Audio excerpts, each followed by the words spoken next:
Cet exercice Excel est le premier d'une longue liste. L'objectif de ces mises en pratique est d'affirmer les connaissances et de peaufiner la maîtrise du tableur. Comme il s'agit du tout premier, nous allons reprendre et énoncer les notions fondamentales absolument nécessaires pour assurer une progression pédagogique maîtrisée. Le tableau qui est présenté à l'écran propose de résoudre les calculs.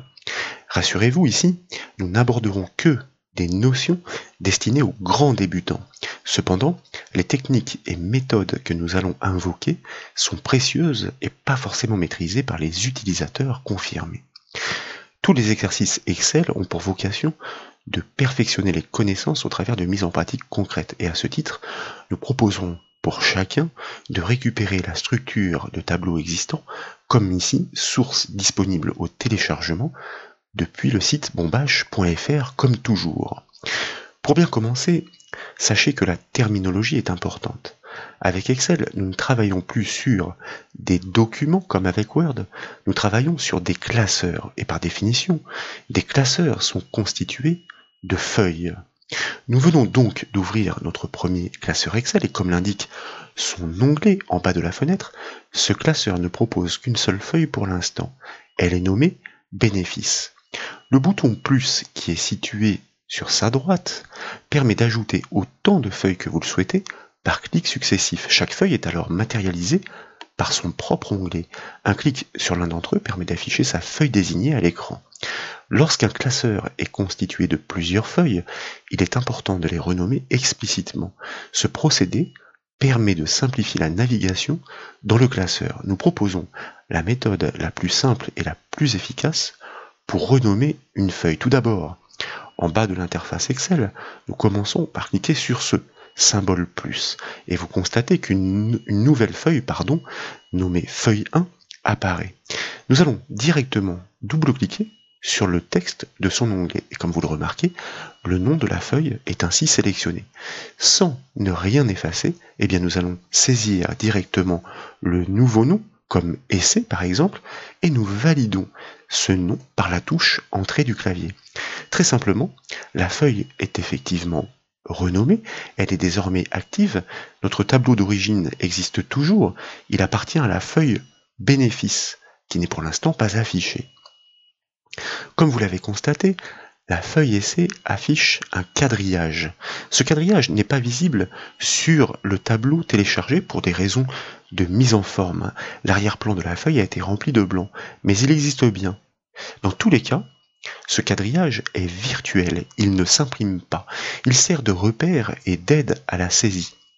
Il décompose la feuille en cases. Ces cases s'appellent des cellules et ce nom est très important. Ces cellules interviennent dans les calculs Excel par leur référence. Tous les calculs Excel doivent être dynamiques. Aucun résultat ne doit être calculé sur des constantes. Par exemple, la somme du chiffre 5 et du chiffre 7 conduira inexorablement au même résultat, à savoir 12.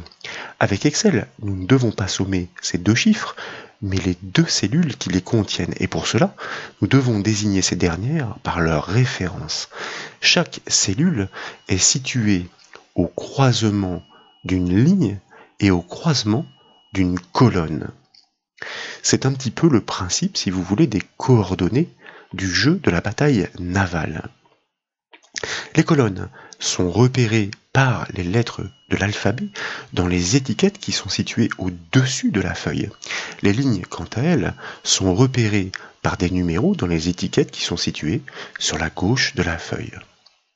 Nous avons donc, pour l'exemple, saisi les chiffres 5 et 7 dans deux cellules. Le chiffre 7 est inscrit dans une cellule qui se trouve au croisement de la colonne C et de la ligne 2. Sa référence est donc C2. Mais il faut tout de suite prendre les bons réflexes pour connaître les références d'une cellule sélectionnée. Afin d'éviter toute ambiguïté ou mauvaise lecture, il faut consulter la zone nom. Cette dernière est située en haut à gauche de la feuille et comme vous le constatez, elle rappelle effectivement la référence de la cellule active, soit C2. Sur la droite de la zone nom, nous trouvons une longue zone de saisie horizontale. Il s'agit de la barre de formule. Elle est très précieuse. Elle restitue le contenu exact de la cellule. Dans un cas simple comme le nôtre, elle confirme la valeur portée par la cellule C2 active, soit le chiffre 7. Mais dans le cas de formule, tandis que la cellule affichera le résultat, la barre de formule indiquera la syntaxe du calcul. Le chiffre 5, quant à lui, est inscrit dans la cellule B2. Et comme nous l'expliquions précédemment, à l'avenir dans Excel, nous ne réaliserons pas la somme de 5 et de 7, nous effectuerons l'addition de B2 et de C2. Retenez ceci, tout calcul dans Excel doit nécessairement débuter par la saisie du symbole égal. Quoi qu'il en soit, en respectant cette philosophie, nous bâtirons des calculs dynamiques et non pas des calculs statiques. Le premier résultat fourni conduira au nombre 12. Mais si le contenu de B2 devient 6 et que le contenu de C2 devient 8, le résultat se mettra automatiquement à jour pour afficher le nombre 14. C'est ainsi que les sociétés construisent des tableaux de bord pour suivre et mettre à jour leurs données. Une fois les nouvelles informations intégrées, tous les résultats et toutes les interprétations tombent automatiquement. Il s'agit d'un système à la fois très puissant et très ergonomique. Pour finir cette brève présentation, vous notez la présence d'un bandeau horizontal en haut de la fenêtre Excel, au-dessus de la zone nom et de la barre de formule. Il s'agit d'un ruban. Ces rubans offrent toutes les fonctionnalités nécessaires pour manipuler les données dans Excel. Ils sont respectivement accessibles en cliquant sur leurs onglets. Le ruban actif par défaut est le ruban accueil. Ce ruban accueil est le plus récurrent. Il offre tous les outils nécessaires, notamment pour le formatage des cellules Excel. Et chaque ruban est décomposé en groupes ou en sections.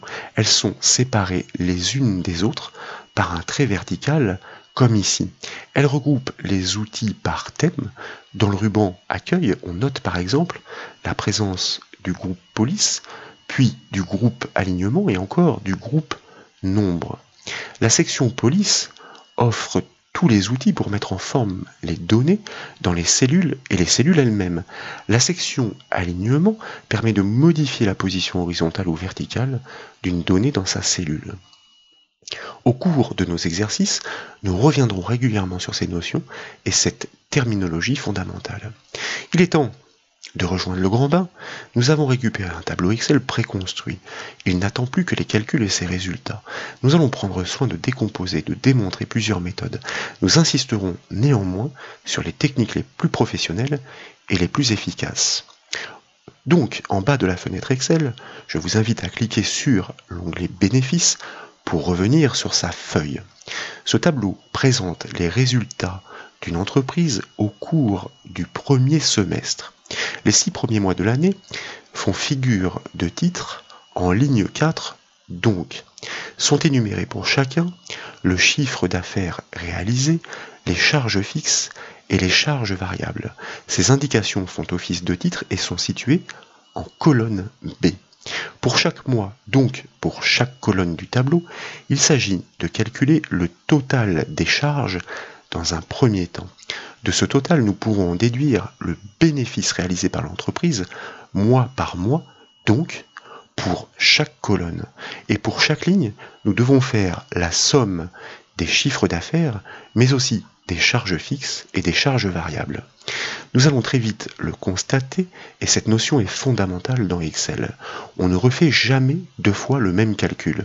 Sa logique doit être répliquée.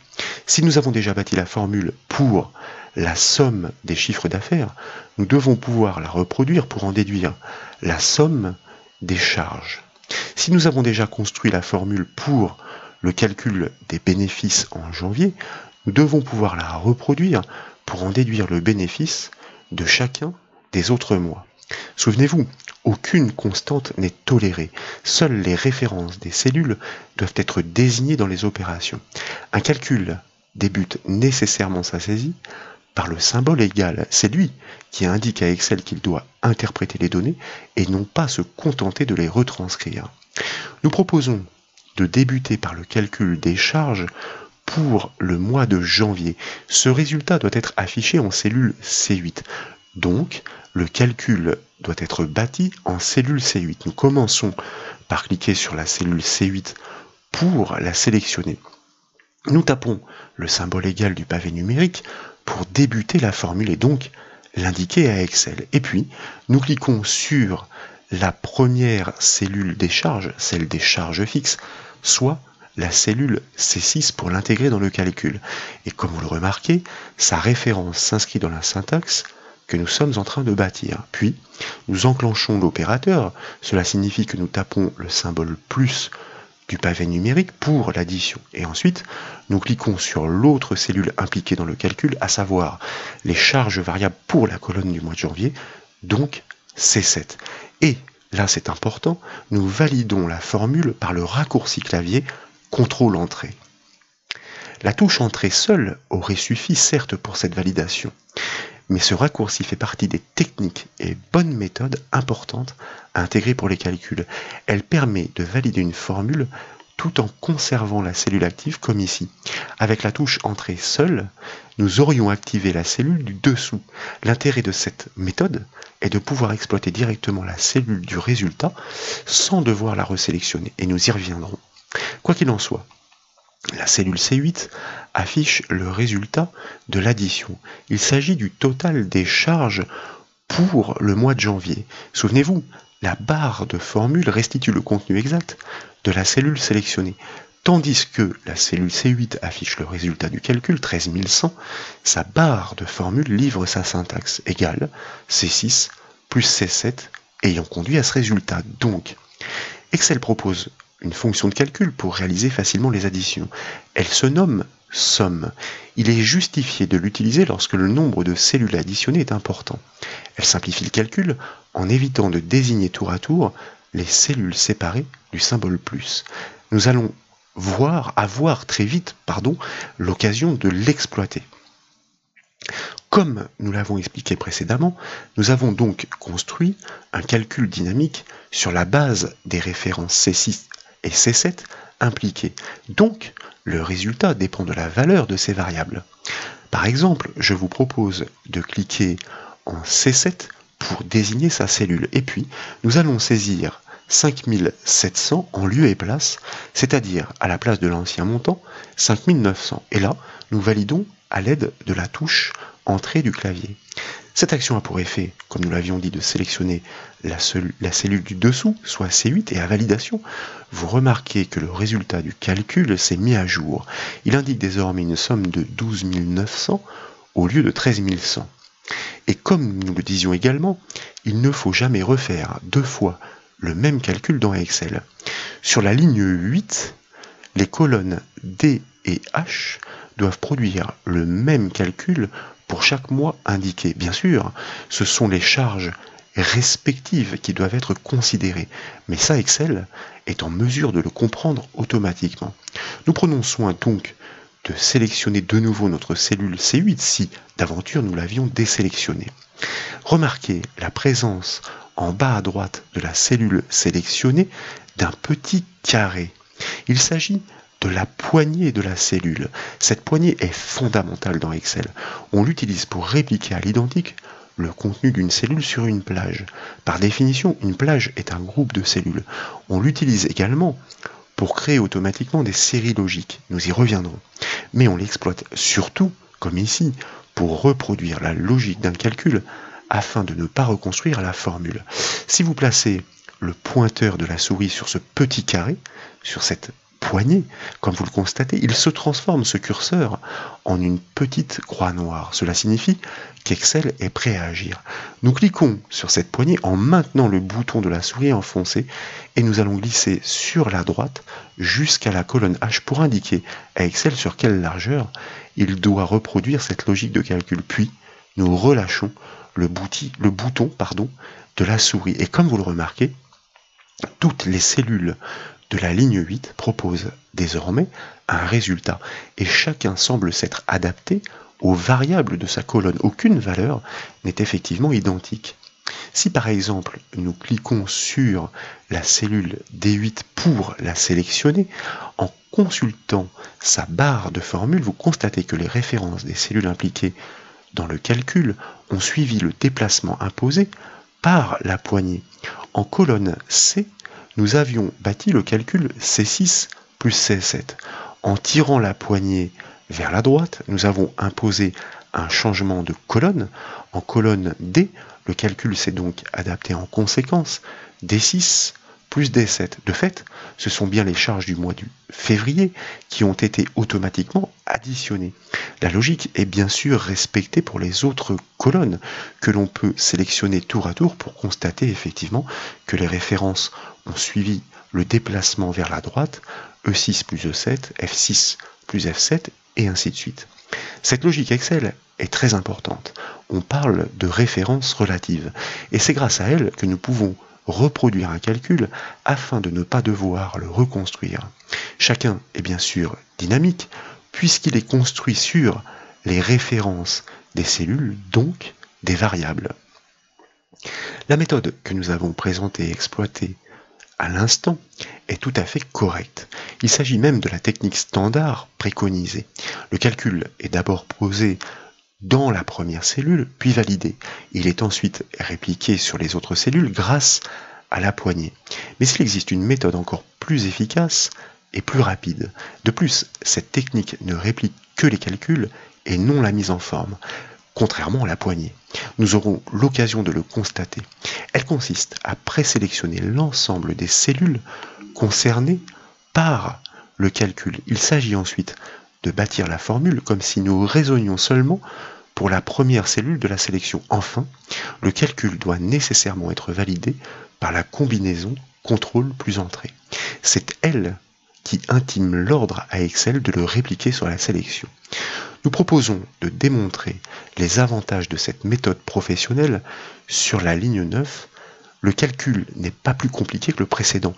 Il consiste à déduire le total des charges que nous venons de calculer du chiffre d'affaires pour chacun des mois. Il s'agit donc d'une bonne occasion de comparer son efficacité avec la précédente méthode qui consistait, elle, en une addition. Je vous propose donc que nous cliquions bouton de la souris maintenu enfoncé et glissions sur la ligne 9 de C9 à H9 pour sélectionner la plage de cellules C9, H9. Comme vous le remarquez, dans une plage, la première cellule de la sélection est active par défaut.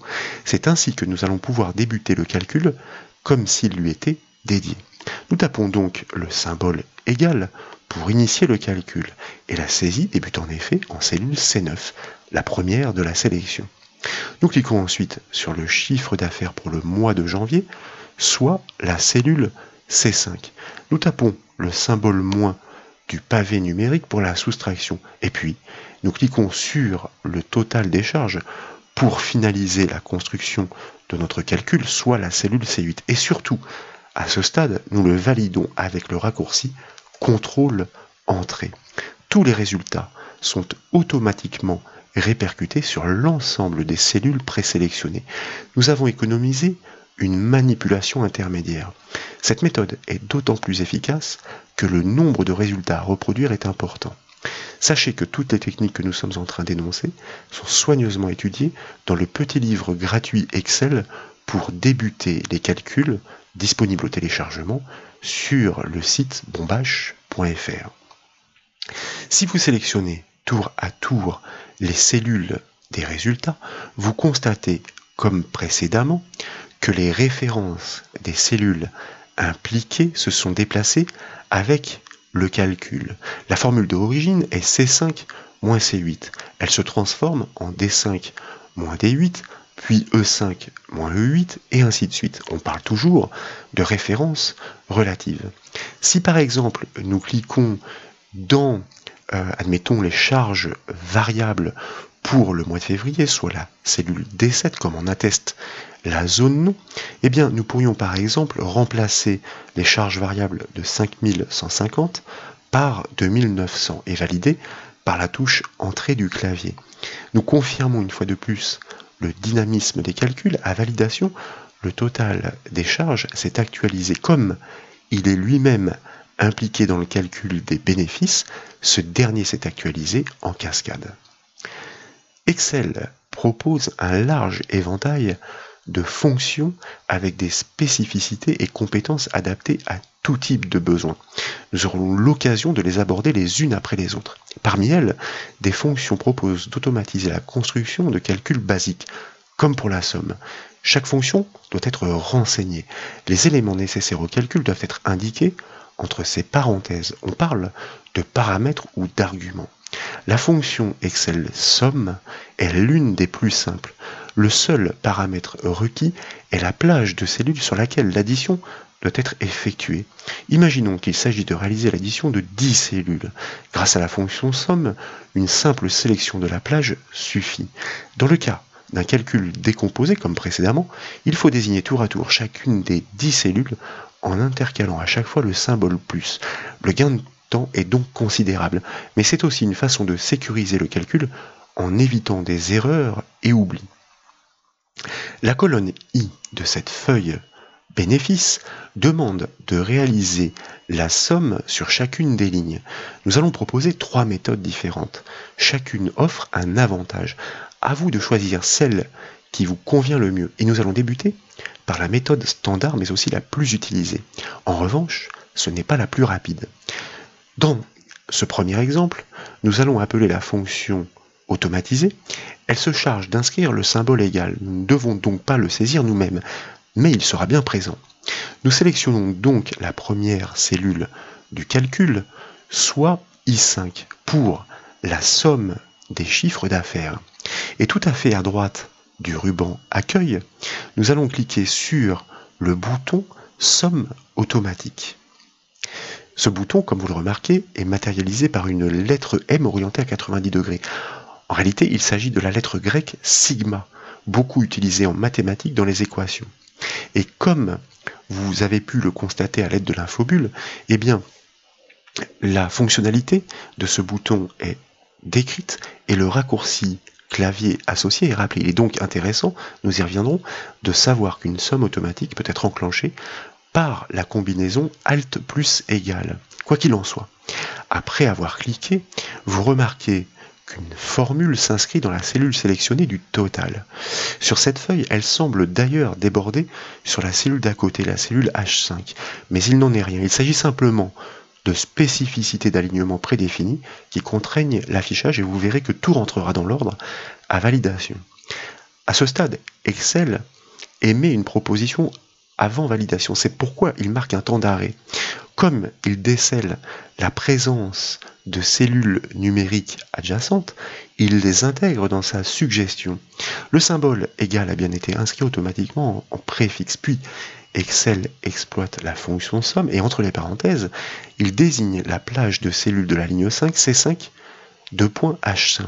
Les deux points dans cette syntaxe sont importants. Ils signifient de C5 à H5. En d'autres termes, Excel propose de réaliser la somme de chacune des cellules de la ligne 5 comprises entre les colonnes C et H, et ces cellules représentent en effet tous les chiffres d'affaires à additionner. La suggestion est donc la bonne. Les anticipations d'Excel sont souvent pertinentes, mais sachez que si la formule est en attente, comme ici, c'est précisément pour que vous puissiez la corriger avant validation. Il suffirait de désigner à la souris la plage de cellules correcte et les références se mettraient automatiquement à jour dans les parenthèses de la fonction somme. Je vous propose que nous validions par contrôle entrée ce calcul. Le total se cale bien en effet dans sa cellule en colonne I. Au passage, il est parfaitement cohérent. De surcroît, il est dynamique, ne l'oubliez pas. Une modification sur l'un des chiffres d'affaires réalisés implique la mise à jour automatique du total. On ne refait jamais deux fois le même calcul dans Excel, désormais nous le savons, et grâce au raccourci clavier précédent, contrôle-entrée, la cellule du résultat est toujours active. Il n'est donc pas nécessaire de la resélectionner avant de tirer la poignée. Nous plaçons donc la souris sur cette fameuse poignée, nous cliquons, nous maintenons le bouton enfoncé et nous glissons la souris jusqu'à la ligne 9 pour pouvoir répercuter cette logique de calcul sur la hauteur du tableau, c'est-à-dire pour la somme des charges, la somme du total des charges, la somme des bénéfices, etc. En quelques actions très rapides, nous obtenons donc tous les résultats de synthèse. Et à ce titre, il est intéressant d'observer que les bénéfices dégagés ne sont finalement pas très importants pour ce premier semestre. Cette conclusion aurait été difficile à atteindre en première lecture. Voici donc l'un des intérêts majeurs de ces formules de calcul dynamique dans Excel. Si à l'avenir ce tableau est utilisé comme modèle, il suffit de mettre à jour les chiffres dans les colonnes des mois, les calculs s'enclencheront automatiquement pour livrer les nouveaux résultats sur la nouvelle période. Une fois encore, et fort naturellement, les références relatives sont entrées en jeu. La formule que nous avons bâtie à l'origine, comme l'indique la barre de formule, est la somme de C5 à H5. Il s'agit de la somme des chiffres d'affaires sur la ligne 5. Mais cette fois, nous n'avons pas tiré la poignée vers la droite, mais vers le bas. Donc, nous n'avons pas changé de colonne, mais de ligne. En cohérence, Excel a adapté les références des cellules impliquées dans le calcul en modifiant leur indice de ligne. Si nous sélectionnons le résultat répercuté sur la cellule du dessous, nous le constatons jusqu'à la cellule I9 par exemple, où on constate effectivement que la formule répliquée a déplacé ses indices de ligne pour réaliser la somme sur la ligne 9, c'est-à-dire réaliser l'addition de tous les bénéfices. Je vous propose que nous abordions maintenant la deuxième des trois techniques proposées. Excel offre des fonctions pour lesquelles il simplifie l'écriture de la syntaxe, comme dans l'exemple que nous venons de mettre en œuvre. Mais rien n'empêche d'inscrire manuellement le nom de la fonction. Dans ce cas, il est indispensable, comme nous l'avons appris, de débuter la syntaxe de la formule par le symbole égal. Et si nous sommes capables de l'écrire, nous sommes capables de l'intégrer dans la méthode de présélection fort précieuse que nous avons découverte. Je vous propose que nous nettoyions tout d'abord l'environnement. Cela signifie que nous allons sélectionner les précédents résultats des sommes, la plage I5 à I9. Et là, nous enfonçons la touche Supre du clavier. Nous retrouvons des cellules vierges de résultats. Remarque importante néanmoins, la touche Supre du clavier ne supprime que le contenu de la cellule. Sa mise en forme, comme les couleurs et bordures, demeure. Pour tout effacer, il existe un bouton à droite du ruban accueil qui est matérialisé par une gomme. Sachez que si les bordures ont disparu ici, c'est dû à la création d'une mise en forme conditionnelle que nous n'avons pas encore eu le loisir d'aborder, mais chaque chose en son temps, donc conditionnel comme son nom l'indique. En fait, un critère consiste à vérifier si la cellule est vide, et si elle est vide, aucune bordure, aucune couleur ne lui est appliquée. Je vous propose donc que nous mettions en œuvre cette technique, cette deuxième technique fort efficace, normalement, mais j'ai fait des actions intermédiaires. Cette plage de cellules était toujours sélectionnée, qu'à cela ne tienne. Nous la resélectionnons en cliquant et en glissant, et comme nous l'avions constaté tout à l'heure, une fois encore, la première cellule de la sélection est bien active, si bien que nous pouvons enclencher le calcul comme si il lui était dédié avec le symbole égal. Et puis, dans la foulée, nous allons saisir le nom de la fonction, comme je vous le disais, soit somme. Nous ouvrons ensuite la parenthèse pour accueillir les données à calculer. Et nous allons sélectionner tout simplement à la souris l'ensemble des chiffres d'affaires, c'est-à-dire de C5 à H5, nous étendons la sélection jusqu'à la colonne H. Vous remarquez que les deux points entre les deux cellules s'intègrent automatiquement dans la syntaxe lors de la sélection. N'oublions pas de fermer la parenthèse de notre fonction donc, et surtout de valider le calcul par le raccourci clavier CTRL-Entrée. Grâce à cette technique, la formule est automatiquement répliquée sur les lignes du dessous par le jeu des références relatives. Nous obtenons fort logiquement strictement les mêmes résultats qu'avec la première méthode. D'ailleurs, la formule finale est identique. Dans ce cas précis, cette seconde solution semble légèrement plus longue, mais sachez qu'elle est valable pour tous les calculs, elle est donc universelle. Enfin, nous proposons d'aborder la troisième technique, de loin la plus confortable et la plus rapide, mais elle est spécifique à la somme automatique. De plus, elle requiert que le tableau s'y prête. Les données doivent être agencées en conséquence. Les résultats à calculer doivent être situés dans des cellules contiguës, comme ici au tableau de données. En d'autres termes, il ne doit pas y avoir de lignes ou de colonnes de séparation. Si c'est le cas, il faut exploiter l'une des deux premières méthodes proposées. Comme précédemment, je vous propose tout d'abord que nous sélectionnions et supprimions à l'aide de la touche Supre du clavier les précédents résultats. Et cette fois-ci, dans cette troisième méthode fort efficace, nous allons sélectionner toutes les cellules à sommer et nous allons étendre cette sélection sur la colonne des résultats pour indiquer à Excel à quel endroit il doit précisément poser ses résultats. Et dans la foulée, donc deuxième action, soit nous réalisons le raccourci clavier Alt égal, comme le rappelle cette infobule, soit nous cliquons directement sur le bouton Somme automatique. Et instantanément, tous les résultats apparaissent. Deux actions ont suffi. Le procédé ne coûte pas plus de temps. Si le tableau est plus volumineux, pourtant, il produira d'autant plus de calculs. Cette dernière méthode est précieuse, mais une fois encore, elle est spécifique à la somme automatique. À vous de choisir la technique qui vous convient.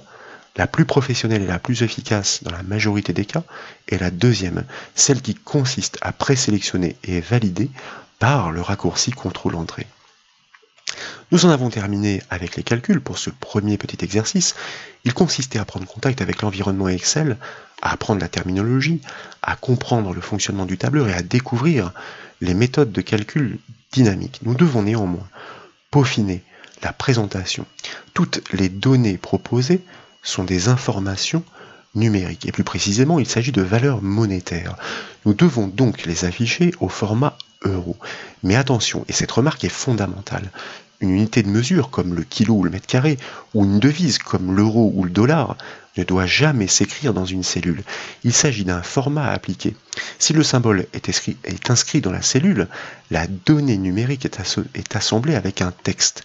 Il en résulte un texte et aucun calcul ne peut se faire avec du texte. Et d'ailleurs, une alerte visuelle serait déclenchée automatiquement par Excel dans ce cas, car par défaut, un texte est aligné à gauche dans sa cellule, tandis qu'une donnée numérique est alignée à droite dans sa cellule.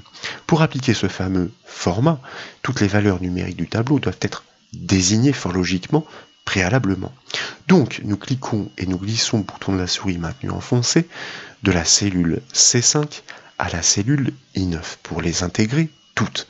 Et dans la section nombre du ruban accueil, nous allons simplement cliquer sur le bouton Format, Nombre, Comptabilité.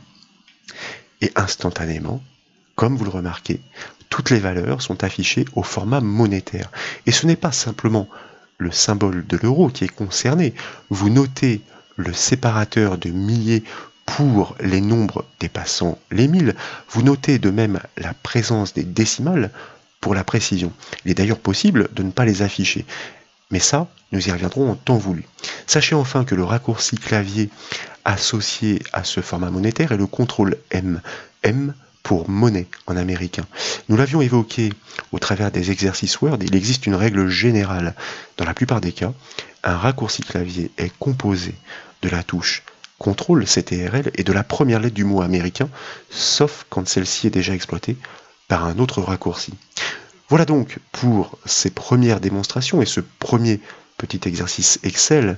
J'espère qu'elles vous ont plu. Si c'est le cas, comme toujours, je compte sur vous pour mettre un petit j'aime à la vidéo. Et comme vous le savez, vous pouvez retrouver toutes les autres formations et autres exercices sur le site bombache.fr. Je vous remercie.